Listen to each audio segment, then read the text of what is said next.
Hi friends, வாங்க ஒரு அமோகமான அறுவடை பார்க்கலாம். ஏஆர் மியூசிக் ஃபேமிலி எல்லோரும் நல்லா இருக்குங்களா? வாங்க வீடியோக்குள்ள போலாம்.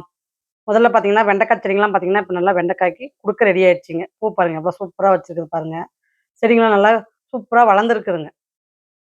எவ்வளோ அருமையா இருக்குது பாருங்க வெண்டைக்காய் செடி. சிகப்பு வெண்டைங்க இது. அவ்வளோ அருமையா இருக்குதுங்க. ஒரு சிஸ்டர் போன வீடியோல கேள்வி கேட்டிருக்கீங்க. மழை காலத்துல என்ன விதை நடணும்? வெயில் காலத்துல என்ன விதை நடணும்? அப்படின்ட்டுலாம் கேள்வி கேட்டிருக்கீங்க. அவங்களுக்கும் இந்த வீடியோல நான் பதில் சொல்லியிருக்கேங்க. வீடியோவ ஃபுல்லா பார்த்துட்டு தெரிஞ்சுக்கங்க. ஏன்னா நம்ம மழை காலத்துல வந்து என்ன விதை நடணும் அப்படின்னு நீங்க கேட்டீங்கன்னா, கொடி வகைகள், காய்கறி வகைகள்லாம் எல்லாமே நடலாங்க. இப்ப வரைக்குமே நான் பார்த்தீங்கன்னா, என்னுடைய மாடி தோட்டத்துல எல்லா காய்களையுமே நட்டுட்டு தாங்க வரேன். அதனால எதுவுமே இந்த அந்த கொடி அவர பொறுத்தவரைக்கும் மட்டும் தாங்க அது சீசனுக்கு நடணும். மத்ததெல்லாம் பார்த்தீங்கன்னா, ஆல் சீசனுக்கு வருதுங்க. நம்மளுடைய நாட்டு வகை காய்கறிலாம் பார்த்தீங்கன்னா, தக்காளி, வெண்டை, கத்திரி, கீரைகள், அப்புறமேட்டு பார்த்தீங்கன்னா, பீர்க்கங்கா, புடலங்கா, கொத்தவரங்கா இதெல்லாம் பார்த்தீங்கன்னா, நீங்க வந்து தாராளமா நடலாங்க. அதுக்கு வந்து சீசனே கிடையாதுங்க. அதான் இந்த காய்கறிலாம் பார்த்தீங்கன்னா, எல்லா சீசன்லயுமே விளைவிக்கக்கூடிய காய்கள் தாங்க. நம்ம நாட்டு வகைகள்லாம் பார்த்தீங்கன்னா, எல்லா சீசனுமே வளருங்க. இந்த அவரைக்கா ரகம் மட்டும் தான் பார்த்தீங்கன்னா, குத்தவரை நீங்க எல்லா சீசன்லயுமே போட்டுக்கலாங்க. கொடி அவரை மட்டும் தாங்க ஆடிப்பட்டத்துக்கு போட்டோம்னா மட்டும் தான் அது காய் நம்மளுக்கு நல்லா குடுக்குதுங்க. அதனால பார்த்தீங்கன்னா, ஆடிப்பட்டத்தினுடைய அப்டேட் தாங்க இப்ப உங்களுக்கு குடுத்துட்டு வரேன். அந்த நான் எப்படி வளர்த்தனா, எப்படி நான் வந்து அந்த செடிகள வந்து உங்களுக்கு வந்து காய்கள் நான் பறிச்சேன் அப்படின்றதுனால, அந்த வீடியோ தான் உங்களுக்கு நான் குடுத்துட்டு வரேன். வெண்டைக்காய் செடி பொறுத்தவரைக்கும் உங்களுக்கு வந்து எல்லா சீசன்லயுமே வளருங்க. அதுக்கு ஒரே ஒரு தாக்குறது என்னன்னா, அந்த கள்ளிப்பூச்சி மட்டும் அந்த குருத்துல அட்டாக் பண்ணுங்க. அத மட்டும் நம்ம வந்து பார்த்து கரெக்ட்டா நசுக்கி நம்ம வந்து செடிய கழுவுற மாரி தண்ணி விட்டு கொண்டு வந்துட்டோம்னா, செடி வந்து சூப்பரா நம்மளுக்கு வந்து காய் குடுத்துட்டு வருங்க. அந்த வெயில் காலத்துக்கு மட்டும் உங்களுக்கு அந்த கள்ளிப்பூச்சியினுடைய அட்டகாசம் ஜாஸ்தின்னே சொல்லலாங்க. கள்ளிப்பூச்சி, எறும்பு இதெல்லாம் பார்த்தீங்கன்னா, வெயில் காலத்துல ம் செம என்னது போடு போடுன்னு போடும் செடிங்களுக்கு அப்படின்னு சொல்லிக்கலாங்க. ஏன்னா, இந்த எறும்பு தொல்ல தாங்க தாங்க முடியாது மாடி தோட்டத்துல. இந்த வெயில் காலத்துல சொல்றேங்க. ஏன்னா, இப்ப என்னுடைய மாடி தோட்டத்திலேயே பார்த்தீங்கன்னா, இப்ப 2 ரெட்டு வெந்தய பார்த்தீங்கன்னா, நல்லா பெரிய செடியா ஆயிடுச்சுங்க. அதாவது பூ வைக்கிற ஸ்டேஜுக்கு வந்துருச்சேன்னு சொல்லிட்டு நான் கொஞ்சம் கிளறி விடாத விட்டுட்டேங்க. அத வந்து அப்படியே அழகா தண்ட மட்டும் சாப்பிட்டு, அப்படியே அவ்வளோ பெரிய செடிங்க வீணா பட்டு போக வச்சுருச்சுங்க. அந்த மாரி பெரிய செடியா ஆனாலுமே, அந்த தண்டவே அழகா சாப்பிடுதுங்க. சாப்ட்டு அது பட்டு போக வச்சுருதுங்க. அந்த மாரி எறும்புக்கும், சங்கு பூச்சிக்கும் நம்பளால ஒண்ணுமே பண்ண முடியலைங்க. ஏன்னா, எது பண்ணாலுமே 4 நாளைக்கு தாங்க கேட்குது. அதுக்கப்புறம் மறுபடியும் வந்துருதுங்க. அதனால நான் பண்றதே விட்டுட்டேங்க.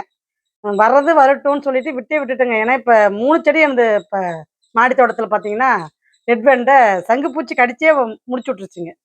அந்த மாரி அந்த சங்கு பூச்சி வந்து எப்படி அதிகமா உற்பத்தி ஆகும் அப்படின்னு பார்த்தீங்கன்னா, இந்த இலைத்தழைகள்லாம் காஞ்ச இலைங்கலாம் நம்ம போடம்போது, தண்ணி விட உங்களுக்கு வந்து சங்கு பூச்சி வந்து நெறைய பேக்ல உற்பத்தி ஆகுங்க. அந்த இலைத்தழை மூடாப்பு நம்ம போட்டு வைக்கிறதுனால, அது என்ன ஆகுதுன்னா, நம்ம தண்ணி விடுறதுக்கும், அந்த இலைத்தழை போட்டு இருக்கிறதுக்கும், சங்குப்பூச்சி வந்து அழகா நெறைய உற்பத்தி ஆகி, அந்த செடிய வந்து சாப்பிடுதுங்க. அதுதான் இந்த முறை என்ன பண்ணலான்ட்டு இருக்கிறேன், ம் இலைத்தழைகள வந்து போட்டோம்னா, மண்ணுக்குள்ள டைரக்ட்டா போட்டு மூடி விட்டுறணுங்க. மேல வந்து மூடாப்பு மாரி போட்டு விட வேண்டாங்க. நானு என்னுடைய அனுபவத்துல நான் சொல்றேங்க. மேல மூடாப்புன்னு ஒண்ணு போட்டோம்னா, அந்த சங்குப்பூச்சி வந்து சாப்பிட்டுருதுங்க செடிய. அது பெரிய செடி தாங்க இத்தனைக்கும். அதாவது காய் வைக்கிற ஸ்டேஜுக்கு வந்துருச்சுங்க. நல்லா ஒரு 2 அடி ஹைட்டுக்கே நல்லா வளர்ந்துருச்சுங்க. வளர்ந்த செடியவே கடிச்சு வச்சுருச்சுங்க. நல்லா சென்டர்லயே பார்த்து நல்லா கடிச்சு முடிச்சு விட்டு போயிடுச்சுங்க. அந்த மாரி அ சங்குப்பூச்சியும் நம்மளுடைய மாடி தோட்டத்த கொஞ்சம் ஆக்கிரமிப்பு பண்ணுதுங்க. இந்த விவரமெல்லாம் நான் எதுக்கு உங்ககிட்ட சொல்றேன் அப்டின்னா, இந்த பிரச்சனைலாம் வருதுங்க மாடி தோட்டத்துல. நீங்களும் இலைத்தழை போட்டு இந்த வெயிலுக்கு மூடாப்பு போட்டிருந்தீங்கன்னா, கொஞ்சம் பாருங்க செடிய அப்படின்னு உங்களுக்கு நான் சொல்றேங்க. இப்ப நான் வந்து இலைத்தழையே போடுறத விட்டுட்டேங்க. இப்ப எந்த செடிக்கும் இலைத்தழையே போடுறது கிடையாதுங்க. அதாவது டைரக்ட்டா மண்ணு ஒரு லேயர் இலைத்தழை குடுத்து மண்ண மூடாப்பு போட்டுருவதுங்க. அப்படி போட்டோம்னா சங்குப்பூச்சி வரதில்லைங்க. மண்ணுக்கு மேல நம்ம வந்து இலைத்தழை போடும்போது, நம்மளுக்கு அந்த சங்குப்பூச்சி தொல்ல ஜாஸ்தி வருதுங்க. அதனால அதையும் நீங்க கொஞ்சம் பார்த்துக்குங்க. ஏன்னா, நெறைய டவுட் கேட்டுட்டே இருக்கீங்கன்றதுனால, எனக்கு தெரிஞ்ச விஷயத்த உங்களுக்கும் நான் ஷேர் பண்றேங்க. முடிஞ்ச அளவுக்கு அந்த சிஸ்டருக்கு நான் சொன்ன பதில் புடிச்சிருக்கும்னு நெனைக்கிறேங்க. புடிச்சிருந்தா கமெண்ட் குடுங்க. செடிங்கலாம் பார்த்தீங்கன்னா, இந்த ஏப்ரல், மேலயுமே நான் வந்து ரெஸ்ட் விடாத கொண்டு வந்துட்டேங்க பேங்குல. அப்படிதான் சொல்லணும். ஏன்னா ரெஸ்ட்டு இந்த முறை நான் விடவே இல்லைங்க பேங்களுக்கு. ஒரு 30 பேக் மட்டும் இப்போதைக்கு மண்கலை வந்து ரெடி பண்ணி வச்சிருக்கிறேங்க. அதுக்கு வந்து ரெஸ்ட்ல தாங்க இருக்கு. அதுக்கு நான் எந்த செடியும் நடலைங்க. ஏன்னா, அது வந்து பார்த்தீங்கன்னா, பட்டத்துக்கு கொடி அவரைங்கள் நடுறதுக்கு வேண்டியே, அது முன்கூட்டியே நான் வந்து பேக்க ரெடி பண்ணி வச்சுட்டுருக்கிறேங்க. நல்லா ரெஸ்ட் எடுக்கட்டும். ஒரு ஒரு 1 மாசம் ஃபுல்லா ரெஸ்ட் எடுக்க விடுறேங்க. 30 நாள். ஏன்னா நம்ம பழைய மண்ணும், புது மண்ணும் தான் ரீமிக்ஸ் பண்றாங்க. அதனால பார்த்தீங்கன்னா, நல்லா அந்த புது மண்ணும், பழைய மண்ணும் நல்லா சேர்ந்து மக்கட்டுன்றதுக்கு வேண்டி இலைத்தழை வேற ஒரு லேயர் குடுத்துருக்காங்க நடுவுல. அதெல்லாம் சேர்ந்து மக்கறதுக்கு நம்மளுக்கு 1 மாசம் அழகா நம்ம டைம் குடுத்தோம்னா, நல்லாவே மண்ணு வந்து வேர்ப்புழுகு எதுவும் அட்டாக் ஆகாத நம்மளால அந்த மண்ணுல கொண்டு வர முடியுங்க. அதுக்கு வேண்டி அந்த முறை வந்து 1 மாசமே ரெஸ்ட் விட்டுட்டுங்க ஒரு 30 பேக்கு. எதுவுமே அதில நடலைங்க. இப்ப இருக்கிற செடிங்களுக்கு வரைக்குமே காய்கள பறிச்சுட்டு வரேங்க. அதுவே அறுவடை நெறைய குடுக்குதுங்க. கத்திரி ரகம் பார்த்தீங்கன்னா, அவ்வளோ கத்திரி ரகங்க. அதனால பார்த்தீங்கன்னா, நெறைய ரகம் குடுக்கறதுனால, இப்ப நான் வந்து அ பேக்க வந்து பாதி ரெஸ்ட் விட்டு, பாதி மட்டும் இப்போதைக்கு காய்கள் பறிக்கிறதுக்கு வச்சிருக்கிறேங்க. ஏன்னா, இப்பலாம் விலைவாசி வந்து கொஞ்சம் கிடுகிடுன்னே விலைவாசி கொஞ்சம் கிடுகிடுன்னு தாங்க ஏறுது. அதனால பார்த்தீங்கன்னா, மாடித்தோட்டம் கண்டிப்பா அவசியமா தேவைப்படுகிறதுங்க. அவரைக்கொடியா இருக்கட்டும், பீர்க்கங்கா கொடியா இருக்கட்டும், பொடலங்கா கொடியா இருக்கட்டும், எல்லாமே பார்த்தீங்கன்னா, அழகா கொடிய புடிச்சிருச்சுங்க. சூப்பரா ஹெல்த்தியா வளர்த்தி கொண்டு வரேன் பாருங்க. எவ்வளோ ஃப்ரெஷ்ஷா எவ்வளோ ஹெல்த்தா இருக்குது பாருங்க. அந்த லீஃப் லீஃப் பார்த்தீங்கன்னாவே உங்களுக்கு வந்து செடி எந்த அளவுக்கு ஆரோக்கியமா வளருதுன்றத நம்மளால கண்டுபிடிக்க முடியுங்க.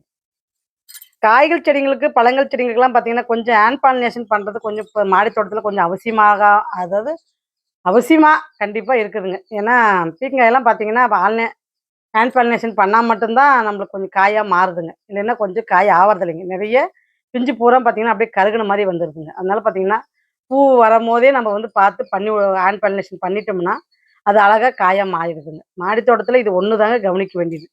பூசணி கொடி பாருங்க எவ்வளோ சூப்பரா வளர்ந்துருக்குது. பூவும் சரிங்க, பிஞ்சும் சரி அழகா வச்சுட்டு வருதுங்க.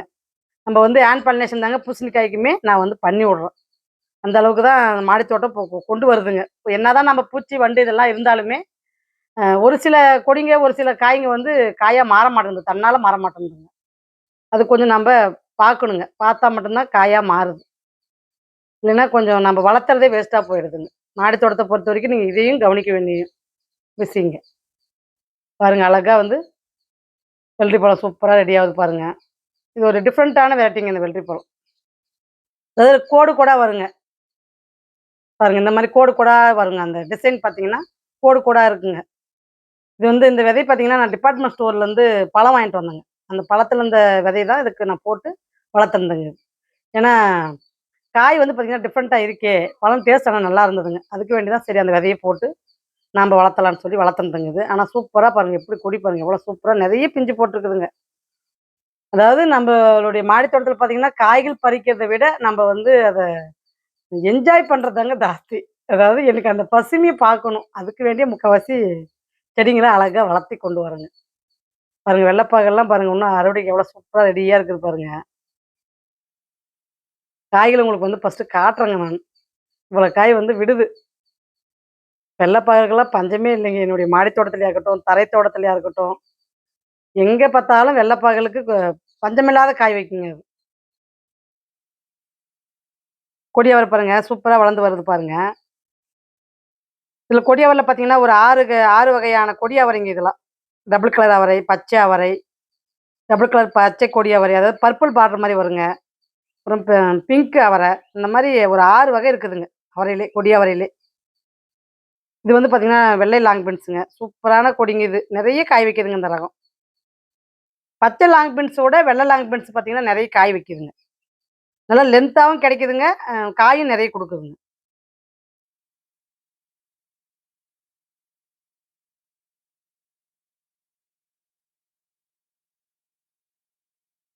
சூப்பரான காய் பாருங்க. செடிய பராமரிக்கிறதுல தாங்க நம்ம காயே பறிக்க முடியும். நான் ஒவ்வொரு வீடியோல உங்களுக்கு வந்து சொல்லிட்டே தான் இருக்கேன். ஏன்னா, நம்ப செடிய கொஞ்சம் கவனிச்சா மட்டும் தான் நம்பால காய் வந்து ஜாஸ்தி பறிக்க முடியுங்க. மாடி தோட்டம் வச்சிருக்கிறதும் பெருசு இல்லைங்க. அதில 1, 2 காய் அறுவடை பண்ணி நம்ப கொண்டு வரத விட, கொஞ்சம் கேர் குடுத்தோம்னா நல்லாவே ஒரு 1/2 கிலோ, 1 கிலோ அளவுக்கு நம்மளால காய் பறிக்க முடியுங்க. ஒரு வேளைக்கு நல்லா ம் ஜாஸ்தி காய் பறிச்சு நம்மளால வந்து பொரியலுக்கோ, இல்ல சாம்பாருக்கோ, இல்ல மசால் கிரேவிக்கோ நம்மளால வந்து பறிக்க முடியுங்க. சூப்பரான லாங் பீன்ஸ் பாருங்க. எவ்வளோ லென்த் இருக்குது பாருங்க. அங்க கத்திரிக்காய் பறிச்சுக்கலாம். கத்திரிக்காவும் பார்த்தீங்கன்னா, இப்ப நல்லா குடுத்துட்டு வருதுன்னு சொல்லாங்க. இந்த வரிநில கத்திரிக்காய் வேணா இன்னைக்கு வரைக்கும் சூப்பரான வெரைட்டிங்க. நல்ல கத்திரிக்காய் நெறைய குடுக்குற ரகங்க இது. ஒரு வேளைக்கு குறைஞ்சபட்சம் 1 கிலோ இல்லாத இந்த காய் பறிக்கிறதே இல்லைங்க. அவ்வளோ காய் குடுக்குதுங்க இது. நானா வந்து சரி போதுன்னு விட்டாதாங்க கத்திரிக்காய. நெறைய கத்திரிக்காய் இருக்கிறதுனால, இப்ப வந்து அளவளவா பறிச்சுக்கிறதுங்க. கத்திரிக்காய் எவ்வளோ தேவைப்படுதோ, அவ்வளோ மட்டும் பறிச்சுக்கிறதுங்க இப்ப. பாருங்க பாலக்கீரை எவ்வளோ செருக்கு, எவ்வளோ தள தள தளன்னு இருக்குது பாருங்க. கொத்தவரங்காய் பறிச்சுக்கலாம் வாங்க. கொத்தவரங்காய் பாருங்க எவ்வளோ சூப்பரா இருக்குது. நம்ம மாடி தோட்டத்தில கொத்தவரங்காய் எப்பயுமே ஒரு ஹைலைட்டான காய்ங்க. என்னத அதாவது நான் மாடி தோட்டம் ஆரம்பிச்சதுல ரொம்ப ஹிட் அடிச்ச காயின்னு பார்த்தீங்கன்னா, கொத்தவரங்கா தாங்க. என்னுடைய வீடியோவே முக்காவாசி கொத்தவரங்காய்க்கே முக்காவாசி நெறைய பேர் பார்ப்பாங்க. அந்த அளவுக்கு இந்த கொத்தவரங்கா வந்து என்னுடைய வீடியோக்கு ஒரு ஹைலைட்டான காய்ங்க. எப்படி வரிநில கத்திரிக்காவ நான் சொல்றேனோ, அதே மாரி இந்த கொத்தவரங்காயும் ஒரு ஹிட் அடிச்ச காய்ங்க. ஒவ்வொரு காயுமே என்னுடைய சேனலுக்கு ஒரு இன்னும் ஒரு படி மேல தூக்கிட்டு போச்சு அப்படின்னு சொல்றதுக்கு இதுவும் ஒரு காரணம்னு சொல்லலாங்க. ஏன்னா, அந்த கொத்தவரங்காய் அவ்வளோ காய் நான் பறிச்சிருக்கேனுங்க. கொத்தவரங்காயில அவ்வளோ பெனிஃபிட்ஸ் ஜாஸ்திங்க. அதனால என்னுடைய மாடி தோட்டத்தில எப்பயுமே கொத்தவரங்காய் இருக்குங்க. இப்பயும் கொத்தவரங்காய் சூப்பரா வந்திருக்குதுங்க. நல்ல கொத்தவரங்காய் இப்போ அறுவடையே எடுத்துட்டேங்க. அந்த அளவுக்கு கொத்தவரங்காய் செடி வந்து இன்னமும் நான் வந்து மெயின்டெயின் பண்ணிட்டு வரேங்க. கொத்தவரங்காய் வளர்க்கறது ஈஸிங்க. ஆனா, அதுக்கு லிக்விட் தண்ணி மட்டும் கொஞ்சம் பார்த்து குடுக்கணுங்க. அதாவது தண்ணி அளவு ஜாஸ்தி, லிக்விட் தண்ணி அளவு கம்மிங்க. அதாவது ஒரு 10 லிட்டருக்கு நீங்க வந்து பார்த்தீங்கன்னா, ஒரு 3/4 லிட்டர் லிக்விட் தண்ணி ஊத்துனாவே போதுமானதுங்க. ஏன்னா, கொத்தவரங்காய் செடி பொறுத்தவரைக்கும் நீங்க கொஞ்சம் தண்ணி வந்து பார்த்து தாங்க ஊத்தணும். அதிகமா போனாலுமே செடி வாடிடும். வேரல்கள் பிரச்சனை வந்துருங்க. கம்மியா போனா கூட செடி நல்லா இருக்குங்க. ஆனா, அதிகமா மட்டும் கொத்தவரங்காய்க்கு தண்ணி ஊத்த வேண்டாங்க. இது ஒண்ணு தாங்க கொத்தவரங்காயில கவனிக்க வேண்டியது. வாங்க பாலக்கீரை பறிச்சுக்கலாம். சூப்பரான பாலக்கீரை, புதினா பாருங்க எவ்வளோ தள தளன்னு எவ்வளோ சூப்பரா இருக்குது. மாடி தோட்டத்தில புதினாவ வளர்த்திக்கணுங்க. அது ரொம்ப பெனிஃபிட் ஜாஸ்திங்க. அதாவது நம்ப ஆர்கானிக் முறையில வளர்த்தி நம்ம இந்த மாரி சாப்பிடும்போது, ம் நல்லா இருக்குங்க. அது ஹெல்த்தையும் நல்லா பார்த்துக்கலாம். நம்மளுக்கு ஆரோக்கியமா சாப்பிடுறோன்ற ஒரு திருப்தியும் கிடைக்குங்க. கொஞ்சமா விளைஞ்சாலும் மாடி தோட்டத்தில விளையிற பழங்களா இருக்கட்டும், காய்களா இருக்கட்டும், அதுக்கு வேல்யூ ஜாஸ்திங்க. ஏன்னா நம்ம வந்து கிலோ கணக்குல நம்ம வந்து கடையில வாங்கி நம்ம சாப்பிடுறதுக்கும், நம்ம வந்து மாடி தோட்டத்தில விளைஞ்சு 1 காய், 2 காய் சாப்பிடுறதுக்கும் வித்தியாசம் இருக்குதுங்க. ஏன்னா, இதில வந்து மருந்து இல்லாத காய்கள் விளையிறதுனால நம்மளுக்கு ஒரு மன திருப்தி கிடைக்குதுங்க. அது ஒண்ணு தாங்க இதுக்கும் அதுக்கும் வித்தியாசம்.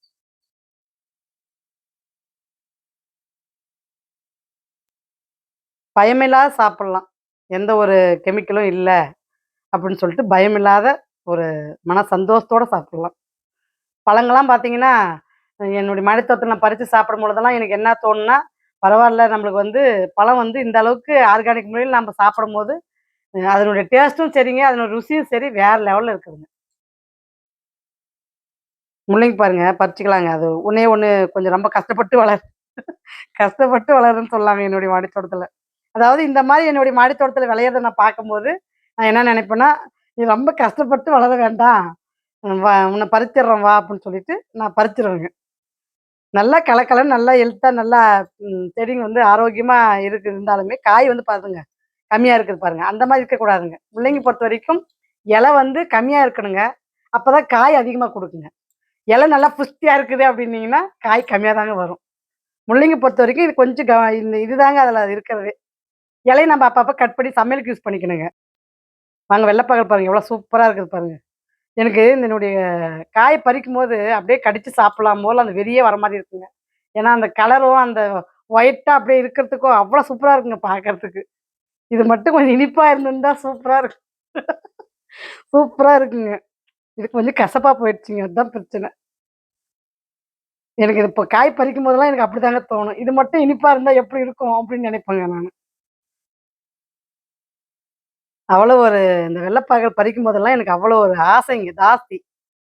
ஒரு வெறியே வருதுன்னு சொல்லலாங்க. அந்த அளவுக்கு இந்த வெள்ளப்பாகல் வந்து கையில பார்க்கும்போது, இது இனிப்பா இருந்தா எப்படி இருக்கும்? அப்படின்ற மாரி தோணுங்க எனக்கு.